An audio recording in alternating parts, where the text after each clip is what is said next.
would be up waiting for you if you had to leave. I would wait a lifetime if you were at sea. I just wanna say that I feel that our love is real. Maybe we should hurry up and seal the deal. Oh, oh, I just wanna love you right. Oh, oh, love you till the end of time. I just wanna hold you for forever. Every day you're making me better. 'Cause a love like this is rare. And I wanna take you there.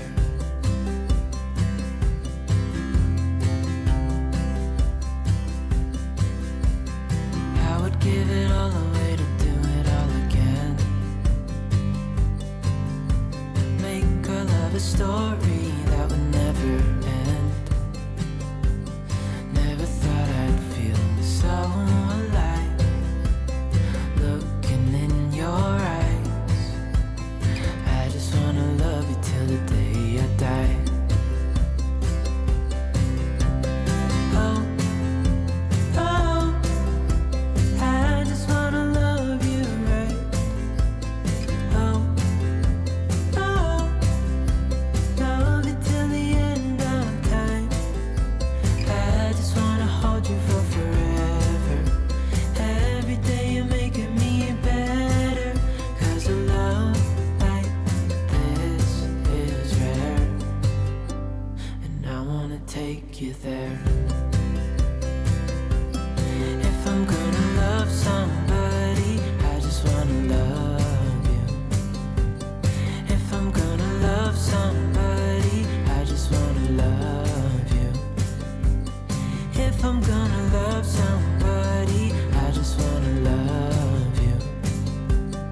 If I'm gonna love somebody, I just wanna love you.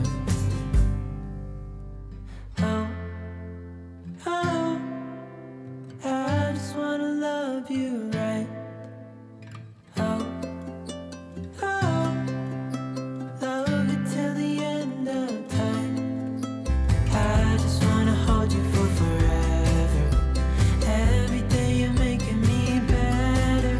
'Cause a love like this. Hello, hello, hello. Happy Tuesday. I hope for everyone who's in the United States that you had a lovely holiday. And for everyone else, now we are in full swing for the holiday season. And happy Hanukkah to everyone who's celebrating Hanukkah too.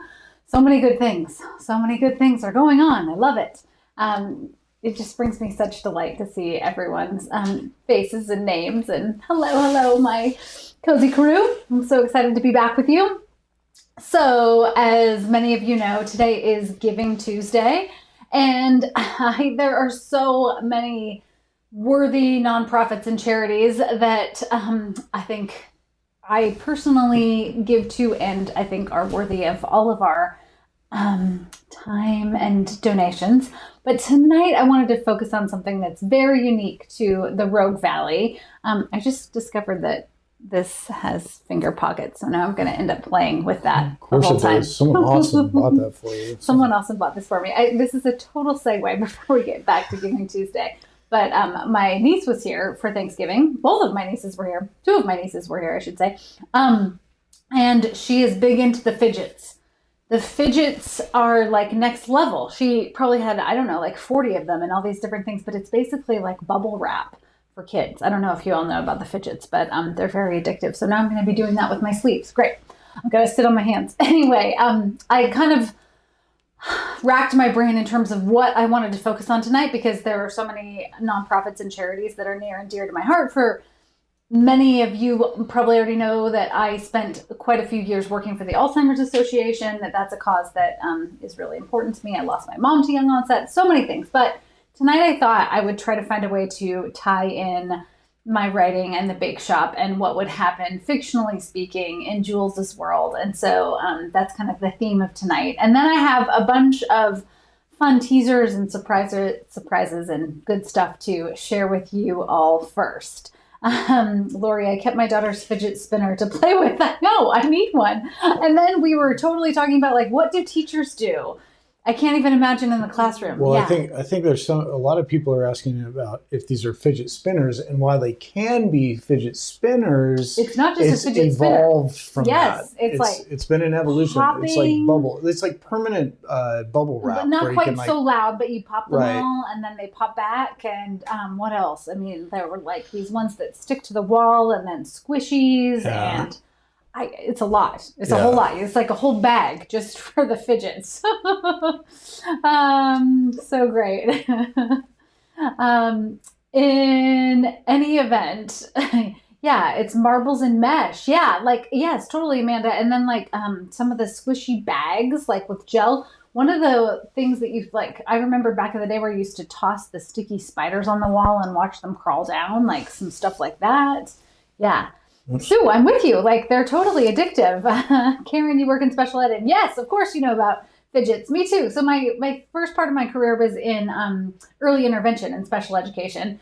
I worked in an EI program for about 10 years. And I have been out of that world clearly. So, but even in just sort of a typical classroom too, my niece was saying like all of her friends have fidgets and the teacher has a whole pile that they can go to.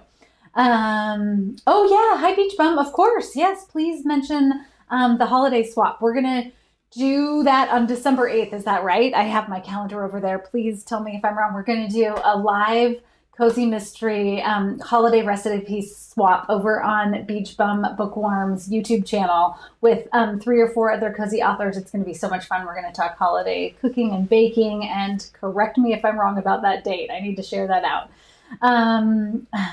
Elisa, you recently discovered cloud slime as a distressing fidget. Ooh, a de-stressing fidget. Yes. Yeah, I know. Who knew? I don't know how I got on that topic. I guess because of my cozy sweatshirt with its finger loops. In any event, so I gotta warn you that I know sometimes I tear up, and I brought my tissue because I might cry a little bit, because even as I was putting together the pictures for tonight's live, it brought back so many memories. I know that we have all had just quite the time since 2020, and the Rogue Valley was hit especially hard in terms of the Almeda fire that broke out on September 8th, which will forever be cemented in my head because it was the first day of online school for the year.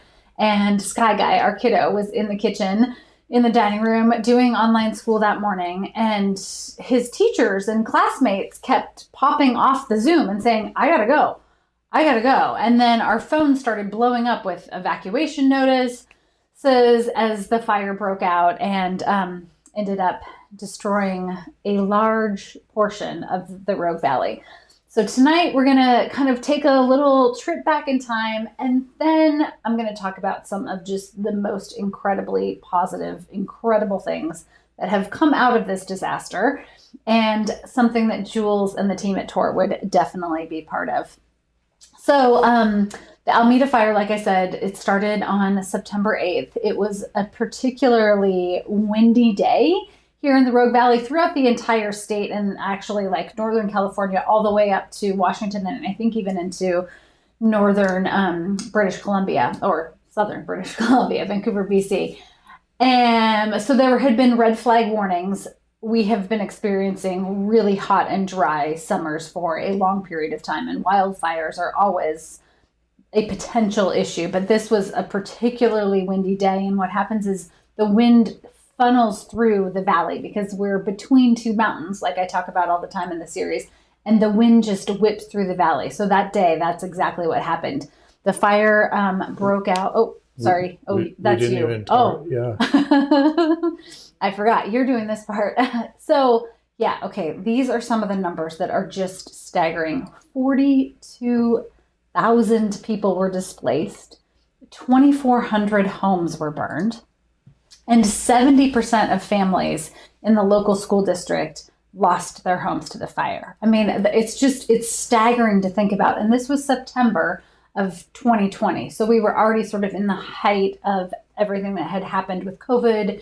And one of the reasons I got teary on a live a little while ago was talking about sort of the impact that it's had on Ashland, which is such a tourist-centric community. So the restaurant shutdowns and the impact to shops and sort of our whole economy here had already been really decimated by the pandemic. And then on top of that, on September 8th, the fire broke out. So, Lori, I was reading about the flooding up in BC. I hope that you are doing well.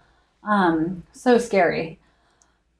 And like cut off from places, right? Yeah, there was like an atmospheric river of rain that hit the northern part of the state up into Washington and BC, I think like a weekend ago, and then more this last weekend. We have been like on the cusp. We've had a little bit of rain, but not a lot. So that's kind of like the baseline of what happened. So this is the view right up above from our house. Once we started getting the text alerts and evacuation warnings and notices, we hiked up the hill a little bit to get a better view. But that gives you sort of perspective from Ashland, how close the fire was. It started at the tip of Ashland and then burned into Talent and Phoenix and part of Medford, which are the towns neighboring to our north. The tech guy, you got called out right away for CERT as this was happening. You are a CERT volunteer. For anyone who doesn't know, what's CERT? It's the Community Emergency Response Team. We help the first responders essentially to do a lot of the work that, I don't know if people know this, but Ashland is it's a very small town. We only have 22 firefighters. Yeah. So, you know, the surrounding area has more, but 22 is not a lot. And for a wildfire like this, we just there weren't enough resources to put it out quickly enough. And then that particular day, because of this sort of epic wind that hit like at the wrong 60 time, mile an hour winds, yeah. The entire state was on fire too. So we had major fires here, but then parts of the central part of the state, like up by Detroit Lake and northern up in the Portland area, so highly populated areas were also burning. So there was no help because everything was on fire. It was as if the entire state of Oregon was on fire. And this is just the early part of the fire breaking out. And I think like it's such a juxtaposition too, because you see just like how beautiful and lush the valley is. And then you can really see from this picture, I think too, where it's going to just burn. And then this is the view from part of our back deck. The planes just started coming like every 5 minutes, again and again and again, and dumping water and fire retardant. And otherwise it was really eerie because everything was so still. And in Ashland at this point in time, this is as like the fire is actually happening. It was a gorgeous, beautiful day too, which was so surreal. The winds are going to change in a minute and you'll see what happened. This kind of gives you perspective. So this is Medford, and that spot up on the hill is a retirement home. But this is like in the city. This isn't like burning up in the mountains in an unpopulated area. This was burning directly into Medford, which, you know, is a pretty major city. It's the biggest city in Southern Oregon for sure. Well, thanks everybody for all the comments. Quick thing about CERT. Most of your communities probably have a CERT team, and it's free to join. It's fun to join, and you can really help your community. So if you're interested in it, look it up online or call your local fire department because it'll be attached to the fire department, and you can receive some great training that'll help you in any sort of natural or community disaster. Yeah, and it was so incredible to see not just the CERT, but like everyone, neighbors were just coming out of the woodwork to like help however you can do it. This again gives you a real perspective in terms of the scope of the fire. You can see the city lights and just the extent. And obviously this is one small lens looking into that because it was so massive and it just spread so quickly. And then this starts to give you a look into the aftermath. This is a day or two after the fire was finally put out. Although that's you a still whole see neighborhood smoldering. Yeah, that's a whole neighborhood. Gone. And that's the freeway. That's Interstate 5, which runs all of the West Coast to the left. So that gives you perspective of like, it jumped the freeway there. It burned a neighborhood on the other side. Again, like just neighborhoods that were gone. People lost everything. It's incredible. It's a testament to this community that there wasn't more loss of life because like I said, neighbors, all of the first responders, CERT, volunteers, you name it, like did everything they could to literally run from house to house to make sure that people got out.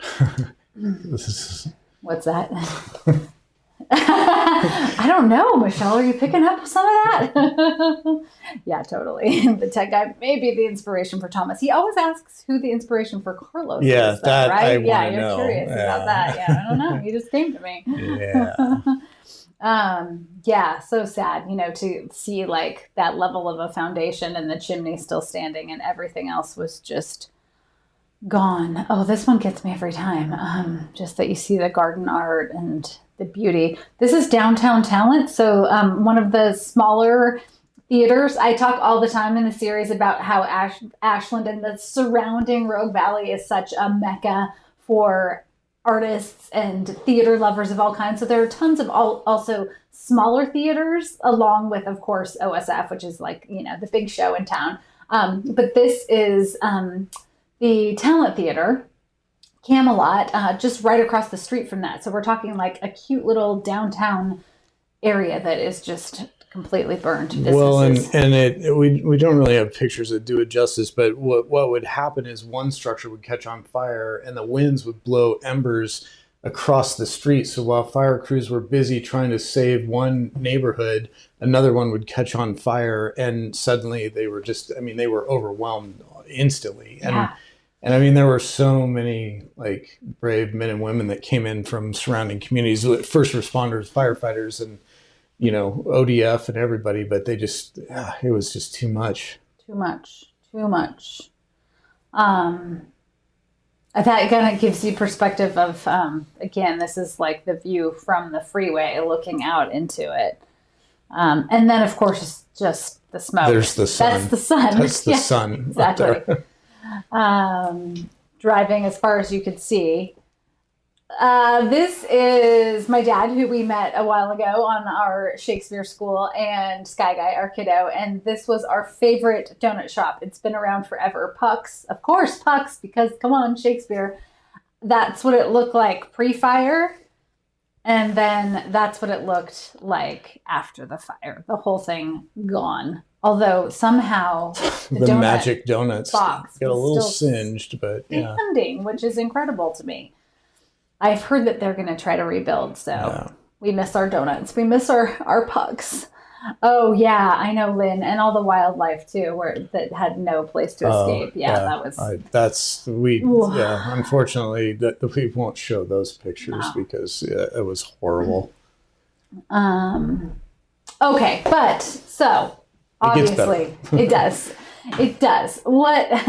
I wanted to give you a sense of, just because it's been a while and many of you may not have seen some of these pictures, give you a sense of the scope of the loss and devastation and that impact. We're talking 42,000 people who within a matter of hours are suddenly homeless and have literally nothing because everyone just ran to get out of their homes.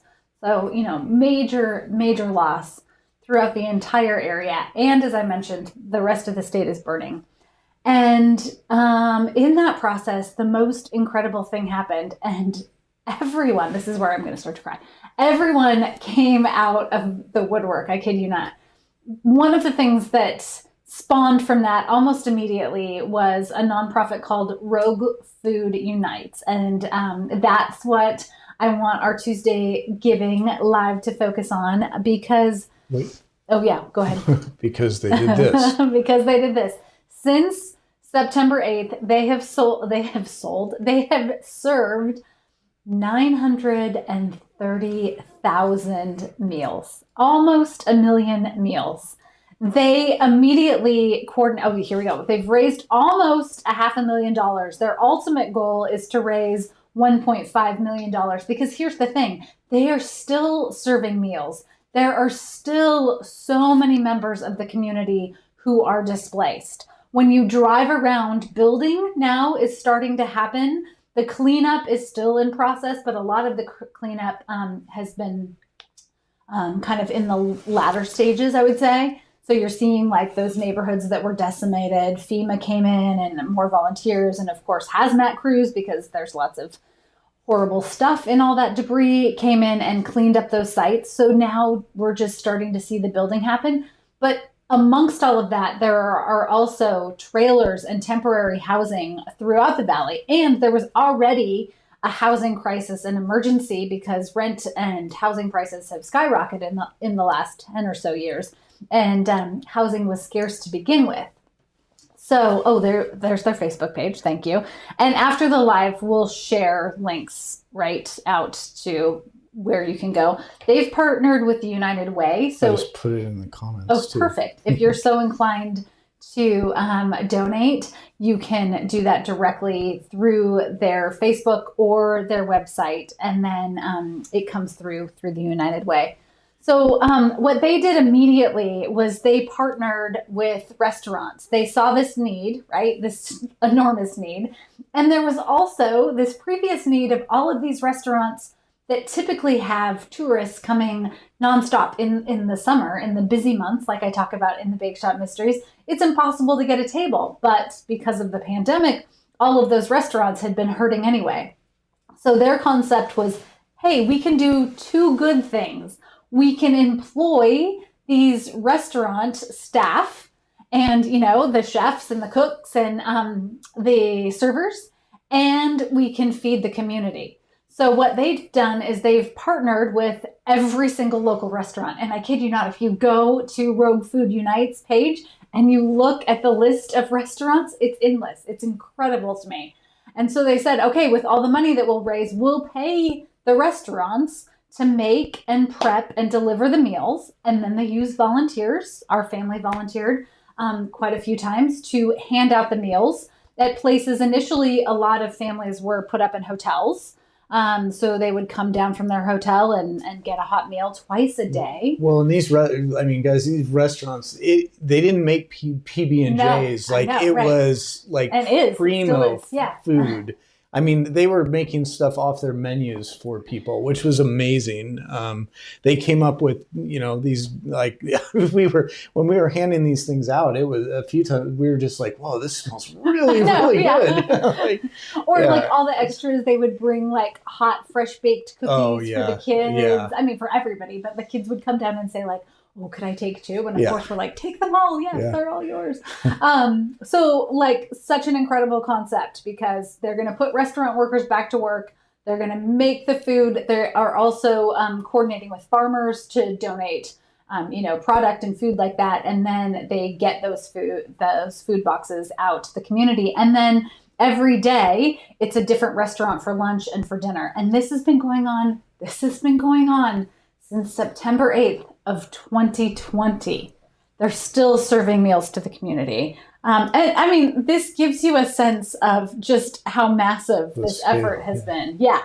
And I think this, and it's going to give me goosebumps and I'm going to get teary again, but this really exemplifies what Ashland and the Rogue Valley is as a community. It's not like, oh, I wish I could do something. It's like, what can I do? How do I make this happen? And then also just to have enough volunteers to come out and go, I will absolutely come give you an hour of my time so that we can make sure these food baskets and meals get delivered to people. Again, there are volunteers packing the lunch bags at a hotel convention room because the need was so amazing.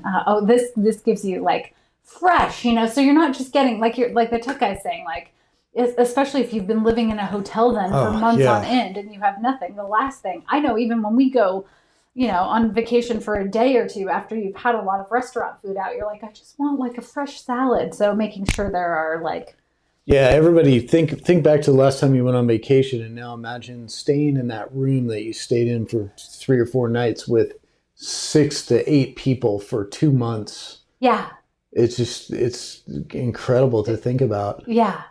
And then making sure that they're also like finding where to meet the need, because there were also huge segments of the population, like migrant farm workers. Like, how do you make sure you get food to those people too, who might not have access to coming into town, or they might not be staying at a hotel. So making sure that there's a whole crew of volunteers who are going out to actually deliver the food as well. And you had a little meal sheet to check off, like, how many people are coming and what room. Oh, and then this is kind of like a secondary piece of it. This was just like our first call to action. The second the fire happened, as we saw from the total devastation, people literally had nothing. They lost everything. Yeah. And people were separated for a long time. Right. I don't know if you talked about No, that. I didn't talk about that. Yeah, because cell phones and landlines were down. Well, and because of the way the fire burned, some people were, like kids going to school in Ashland, their parents were working in Medford, and there was no way to get from Medford back to Ashland or vice versa for a few days. Right. Yeah, so there was a call out like, bring whatever you can, come to the high school. This is the line. This makes me cry too. This is the line at the high school, just of families waiting to drop off carloads of blankets and clothes and Gatorade and diapers and whatever needed to be disseminated. And then, of course, all the students were like, okay, well, like, bring them here. We will make sure that they get to the people that need them. And then at the Expo Center, the same thing. Immediately, I think it was the day after the fire, the Expo Center became a refuge and a shelter, a semi-permanent shelter for many families. So they were putting people up in the fairgrounds. And then there was a call out for volunteers to come, help with supplies. And my volunteer gig the first day was just to like take in donations. And people came in such droves. This is all brand new bedding.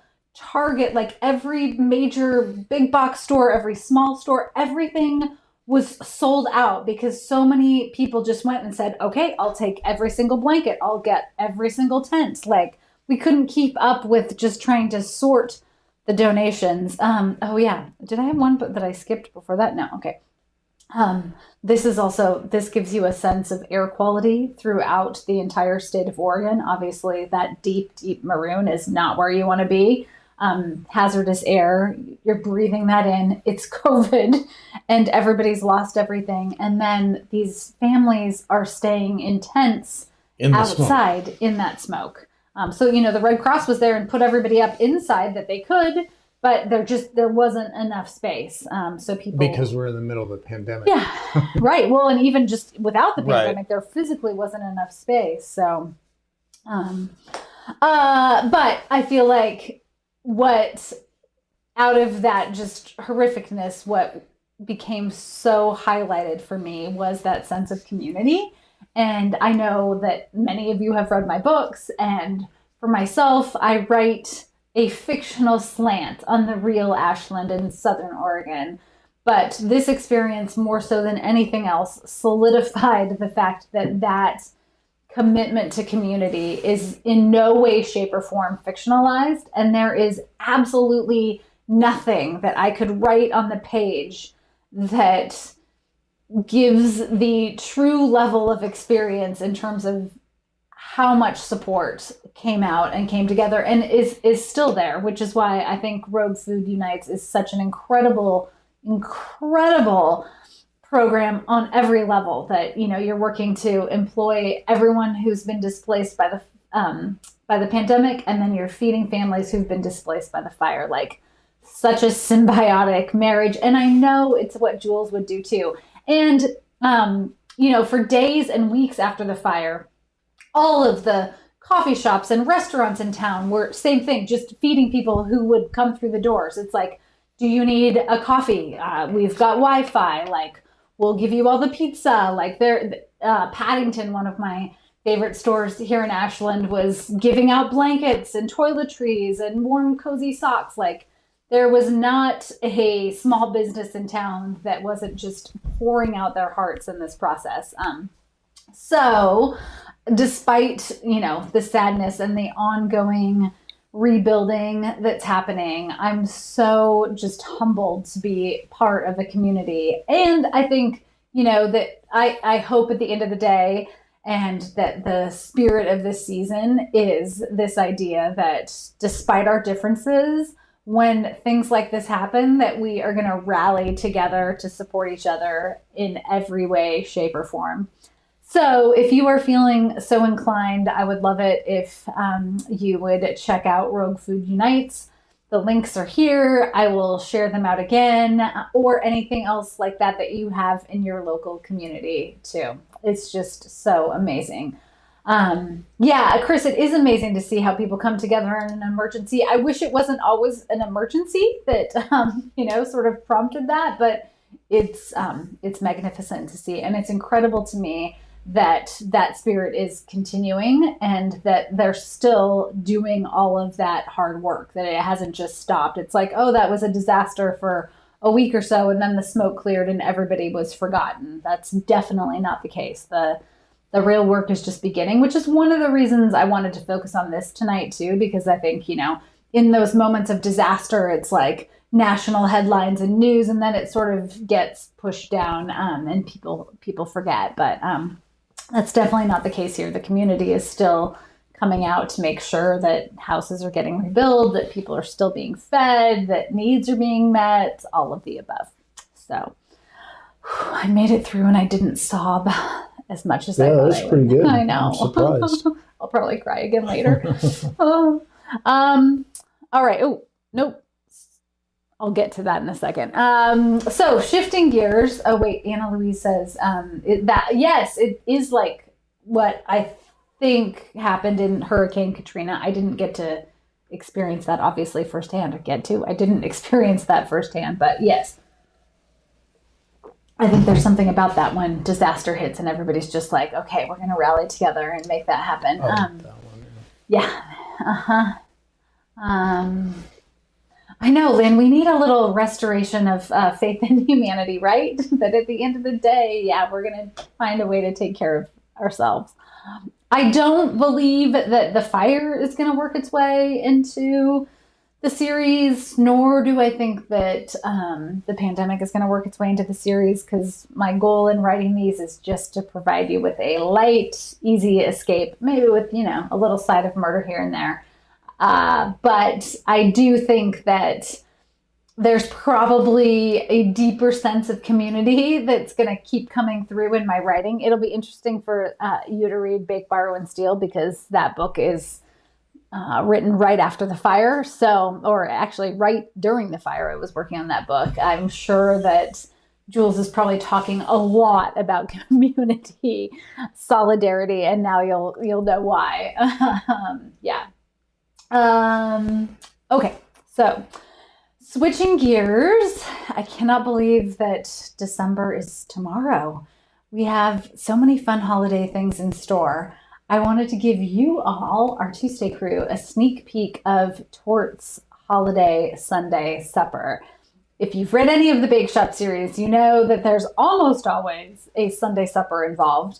And this year, I'm going to be baking and sharing for a few days a Torte-themed holiday Sunday supper, exactly as Jules and crew would bake it, so you can come along, and if you're so inclined, you could bake it yourself. And this is the sneak peek of the menu that is to come. We're going to start with a drink. Of course, we have to have some sort of warmer. Lance would probably be in charge of this. It's going to be a pomegranate wine cocktail, which is festive and delicious. Then we're going to do a salad, because you need some greens to start it out. We're going to do a shaved Brussels sprout salad, which is my all-time favorite. Even if you don't love Brussels, I promise you're going to love this salad. It will be a game changer. It is your gateway drug into a Brussels sprout, I promise. Which may be the greatest vegetable on the planet. Might be, in yeah. my opinion. Oh, then we're going to do a cheesy focaccia bread for the bread course. Da-da-dum. Tomato orange soup, which I think appeared in Caught Bread Handed. This is the only recipe that I think is actually in a book. I'm not sure. But it's so delicious and it's perfect with this meal that I have lined up and envisioned for Jules and crew. Then we're going to do a porchetta with all of the fixings. We've done this for the holidays a few times, and it's magnificent. It takes some time, but it's worth it. Carlos would be like, low and slow. And then dessert is going to be a chocolate peppermint cake with a 7-minute frosting. Does anyone remember the 7-minute frosting? It's also called a boiled frosting. I think there's another name for it too that's sort of a retro throwback, but basically it's like a meringue. It gets you whip and beat egg whites over heat and it turns into this fluffy deliciousness. My grandmother used to make it, and I have been very excited to share this particular one because I think it's a great frosting if you've got like a nice flavor in a cake because it's pretty subtle and it's not so heavy. So yes, stay tuned for that starting next week. We're going to share that out. Yeah. Share the recipes. We'll be sharing the recipes too. Yep. The whole thing, the whole shebang. What else? We have episode 2 of This Time It's Murder, which is series 2, not episode, right? Sorry, series. I got to get my name straight. Series 2 of This Time It's Murder, which is going to be holiday themed. So I really want you all to pay attention because in January, in our cozy mystery collaboration group, we are going to plot one of these together like we did last year with our ride-along stories. And then the tech guy and I are going to go film it. So pay careful attention to the clues and like how they're structured because these are short. They're under a minute. This is going to be holiday themed and I cannot wait to share them. Is this all in one night or am I doing several videos? Oh yeah, that's a great question, Karen. For the Torte Sunday supper, it's going to be several videos. I'm going to share it over the course of like a week. I think I'll break them down because it's a lot of cooking and baking. But I'm very, very excited. 7-minute frosting reminds me more of marshmallows than meringue. Yeah, Lonnie, that's true. I know there's another name for it. I should have looked it up. There's some retro name for it. Boiled frosting, Elisa, right? It's old school. Sharon, you made it in cooking school? Get those peaks. It's going to be so fun. Alien abductions. Totally, Lynn. You know it. I think I saw one driving home from Portland a few weeks ago. I'm sure of it. Okay, so we've got This Time It's Murder, the holiday edition. We're going to do a holiday Torte Sunday supper, and then I'll give you a sneak peek first tonight. You just came up with this. I did. Yeah, I know. I just decided to do this because why not? I realized that I currently right now have 25 books out in print. I have lots more that are coming, but I have 25 books in print. 25 mysteries. 25 mysteries, that's right. I have currently 25 mysteries in print. So my idea is, because I was getting advent calendars ready to start tomorrow, what if I did a book advent calendar? So for the next 25 days, I'm going to give a book away every day, one of every 25. I have signed them all. I have wrapped them in sweet little packages, and they are coming to you. So make sure you check because every day I'm going to send one out for 25 days. It's like our own advent calendar, and you'll have no idea. I don't actually know.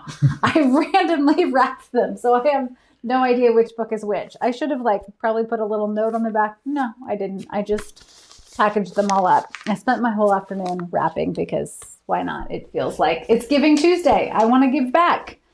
Books should not be sitting in my closet. If I have extra, they should be in the hands of readers. And if you already have one and you win one, then please give it to a friend. This would make a great gift. So you could literally just it will arrive looking like this. You could just pass it on.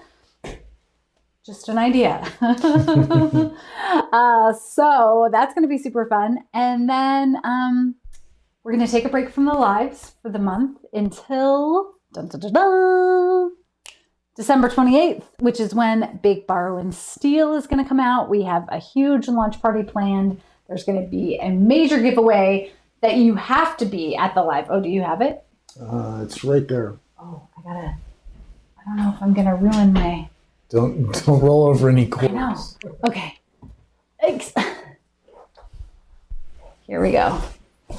Have you seen the Torte box? This is going to be...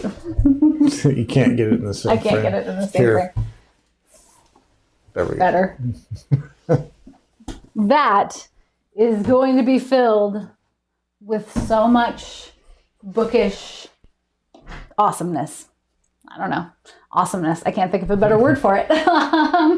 And in order to win it, I'll share soon what's going to be inside. You have to physically be at that live. So you definitely want to save the date. We're going to have tons of fun giveaways and the big giveaway, and there are lots of surprises in store. So, phew, I think that wraps it all up. Oh, good. Beach Bum Bookworm is sharing our YouTube link for our upcoming. Yay. Yeah, we can share that too. Yeah, we'll share that out too. So everybody can join into that. Bookish awesomeness, Jackie. Yeah, why not? I love it. Yeah, so that is everything that is in store for the next few weeks.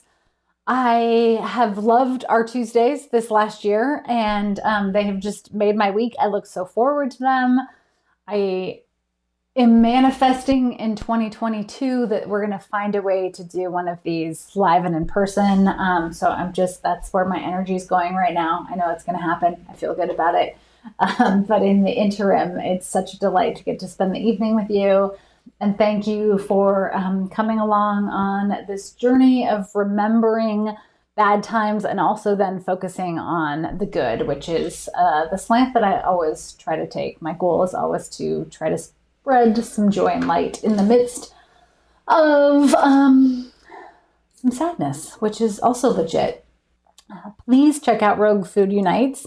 And if you're able and willing to donate, every dollar amount counts, even if it's $5. You know, I try to do I think, okay, I could make a coffee at home and use that money to donate. Let's see, what else? I think that's it for the end of the year. It feels so weird because we won't see each other until the end of the month, December 28th. But of course, I'll be active and here on social doing all the other things, right? Social channels, yeah. Yes, be checking the social channels because this giveaway is going to go live tomorrow, and I'm going to give one away every day just on social. All you have to do is comment. I'm going to pick random winners each day through the generator. Yeah. And then everything else will be fun. But I really do want you to pay attention to the next season of This Time It's Murder, the holiday edition, because I cannot wait to do another brainstorming session and then, build it out with all of us together in January. I'm getting nervous because of what they're going to make me film. I know. Bring it for the tech guy. Some sort of zip line extravaganza. Anyway, I love and adore you all. And I love that we've all made connections with each other. Nothing makes my heart more happy because in these times where I feel are so disconnected, to have created a community that is so connected and supportive. I was just reading this article about all of the negativity on social, which I know is true, but it's also the slant that what you put out there is what you receive back. So I'm so grateful for everything that I receive from all of you. Lisa, are you gonna? Yes, it's gonna be across all of them. Mm-hmm. It'll be across all channels. Yeah. The advent calendar. The advent calendar, the bookish advent calendar. They're so cute. The tech guy made the stickers. Love it. On that note, wishing everyone a lovely holiday season. I know the holidays can be fun. I know they can be overwhelming. I know they can bring about anxiety and depression, the entire spectrum.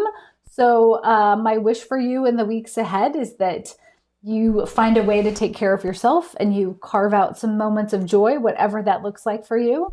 And I am wishing you all of the good things and always happy reading.